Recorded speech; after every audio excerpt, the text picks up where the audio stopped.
Hello, this is Ashley McFarland, Vice President and Technical Director of the American Malting Barley Association. This presentation will provide an overview of the work of our association.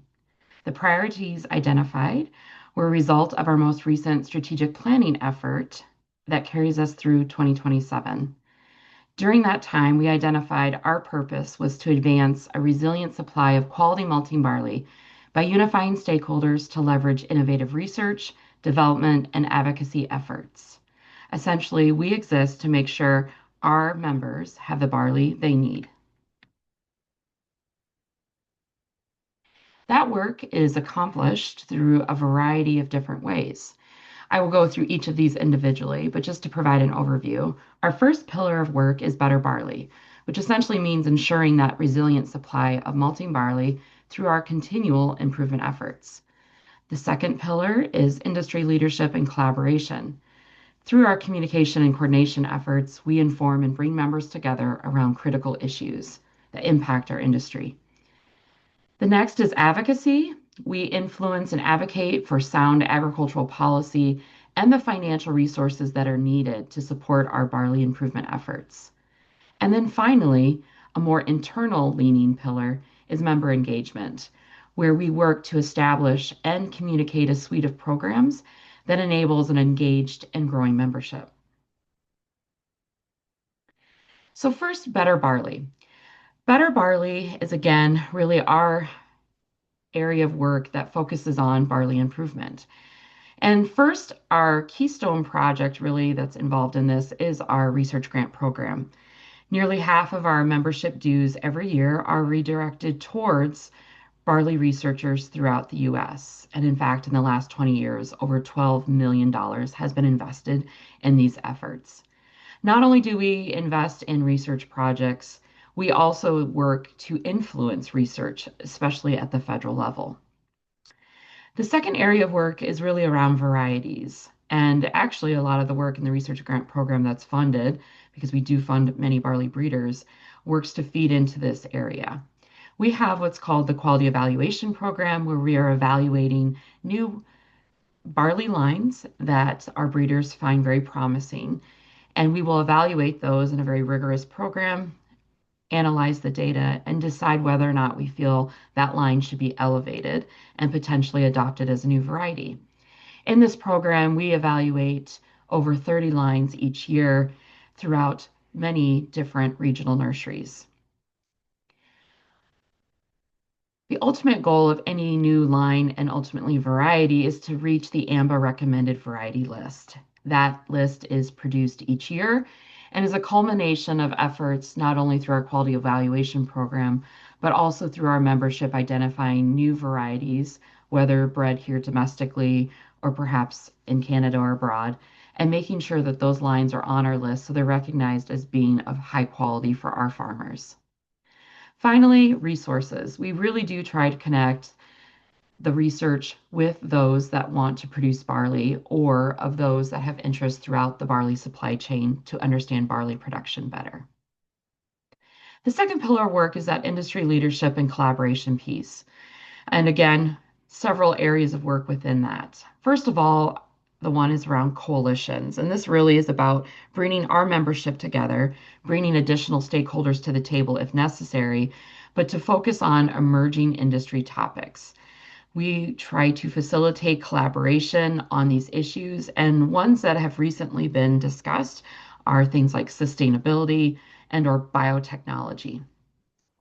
The next area of work within the collaboration piece is really the crop reporting, both in terms of looking at the data that's available, but also providing commentary around some of that data.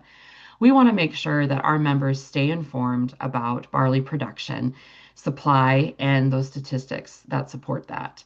And so, as the USDA National Agricultural Statistics Service releases reports, we make sure that we get that out to our membership in a timely fashion and at times provide commentary around that as well. And then finally, we do have an Ag Policy Committee, and this is really barley's voice in farm policy. We collaborate very closely with the National Barley Growers Association on this, as that is one of their kind of key priority areas. We want to make sure that there's good alignment between the interests of the growers and industry and when federal farm policy is developed. The next pillar of work is advocacy, another area that we have had a strong partnership with the barley growers with over the years. So the two areas that we really try to work in within advocacy is the federal funding piece, but also the ag policy. First and foremost, around the funding, this is really supported and bolstered by the work of the National Barley Improvement Committee, which AMBA has long provided staff support for. The NBIC represents U.S. barley growers, but also researchers, processors, users, and other allied industries that work to support barley. We have identified several very targeted research efforts that we seek federal funding for. And over the last 25 years, we've actually been able to add about 35 million in additional federal funding for those barley research efforts. The next piece is the favorable ag policy element, primarily trying to influence things in the Farm Bill, programs that assist farmers, whether it be crop insurance or other programs that help crop competitiveness around barley. But again, we try not to do this work in a silo and are collaborating with the barley growers as much as possible on this.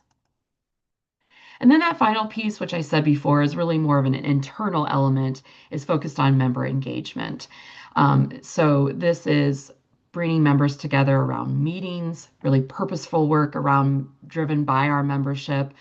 We have our technical committee, ag policy committee, also sustainability, but this also includes our board meetings that we have twice a year where we try to bring people together and really focus on some of these issues. We also provide a lot of outward communication on our website and also conduct webinars on a pretty timely basis focused on relevant issues. Again, sustainability has been a primary topic here, but we've also done webinars on things like crop insurance and also some of the more hot issues impacting the distilling industry. And then finally, we provide a conference held biennially, which is the Barley Improvement Conference. And this is really where we try to tie the research that we're investing in with the industry members that need it most. But we always welcome farmers to the table there because it really is important to have their perspective too, especially as we're trying to apply some of this research in the field. I wanted to highlight our voting members of the association. So there's over 20 identified here. These are all members that actually have voting seats on our board of directors and are then very engaged in our technical committee as well. I want to note that we have just as many associate members out there as well. And again, getting back to really our purpose is trying to support those end users of barley. We are primarily representing maltsters, brewers, and distillers. Recently, we actually brought in a new membership category called affiliate members. Those are folks that are not either producing barley malt or using barley malt, but maybe have a vested interest in that supply chain. And so we've brought them on because they are able then to invest in our research grant program as being affiliate members. But as you can see by this slide, we have a really broad representation of those kind of top companies that are influencing the malting, brewing, and distilling industry here in the US. I did want to just provide a quick snapshot of the finances of AMBA. So on the left there, you can see a bulleted list of the ways that we assess those membership dues. So maltsters are assessed based on the barley they steep in to their malt houses. Distillers are assessed based on the amount of malt they consume. And then brewers, those that are greater than 3 million barrels per year, are assessed based on their barrels of beer shipped, whereas brewers that are shipping less than 3 million barrels that are typically using more malt per volume, at least barley malt per volume, that's a formula that we use to really assess that due, just recognizing that they're using more malt per barrel in that product and making sure their dues reflect that.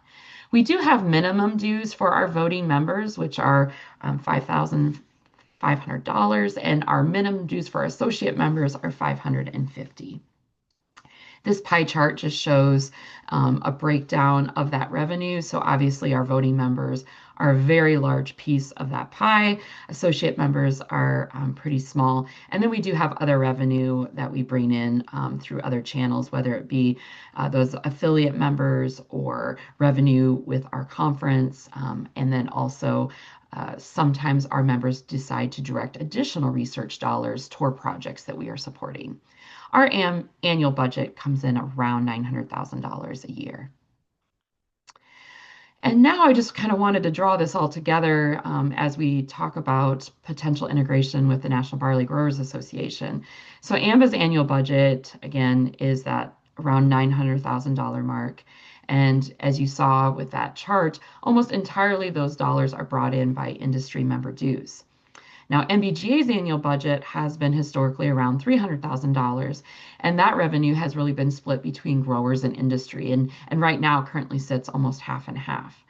One metric, though, that I think is really important to note is that when you look at the membership of overlap, and so those industry members that are supporting NBGA that also support AMBA, there's about 71% of AMBA's annual dues and NBGA's annual dues. Ironically, the numbers actually came very close, around that 71% mark, that there's actual shared companies by both associations.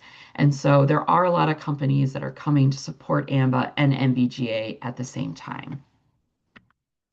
So that is just a quick snapshot of the American Malting Barley Association, our work, and how we are financially supported through our members. I look forward to having future conversations on this topic, and my contact information is here on the slide if you would like to reach out to me with any questions. Thank you.